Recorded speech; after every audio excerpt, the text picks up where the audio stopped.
Hello বন্ধুরা, welcome back to my channel. নিয়ে এলাম ডিমের কারি রেসিপি, যেটা তোমরা সবাই অল্প বিস্তর জানো, বাট তাও আজকে আমি একটু করে দেখালাম।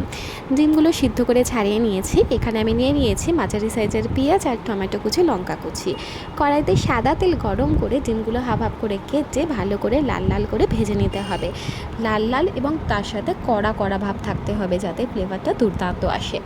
সেই ডিম ভাজার তেলেই আমি পেঁয়াজ কুচি অ্যাড করে দিলাম।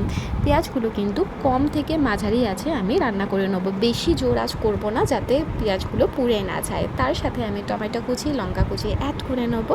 আর সব রান্নাটাই আমি মাঝারি আঁচে করবো, আঁচটা কিন্তু বাড়াবো না, তাহলে রান্নাটা পুড়ে যাওয়ার সম্ভাবনা থাকে। যেহেতু মশলাটা অল্প, তাই আমাদের চুলাটাও মাঝারি রাখতে হবে। এর সাথে লবণ অ্যাড করে নিয়েছি, যাতে টমেটোগুলো তাড়াতাড়ি গলে যায়, এবং তার সাথে পরিমাণ মতো হলুদ গুঁড়ো ও লঙ্কা গুঁড়ো অ্যাড করে নিলাম। দিয়ে রান্নাটা খুব ভালো করে কষিয়ে কষিয়ে করতে হবে, কম আঁচে করতে হবে। রান্নাতে প্রথমে আমি কোনো জল অ্যাড করব না, কারণ টমেটো থেকে জল কিন্তু বেরোতে থাকবে যখনই টমেটোটা গলবে। তারপরে অল্প একটু গরম জল দিয়ে যেই জলে ফুট আসবে, তখন আমি ভাজা ডিমগুলো অ্যাড করে নেব। দেখতে কতটা সুন্দর লাগছে, কারণ কষানোটা পারফেক্ট হয়েছে। তাই তেলটা যখন বেরিয়ে এসেছে, তখন এই ডিমগুলো কিন্তু অ্যাড করেছি।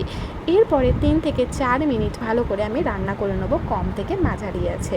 তারপরে গ্যাসটা বন্ধ করে দিয়ে গরম গরম ভাতের সাথে পরিবেশন করুন এই ডিমের তেল ঝাল বা ডিমের কারি।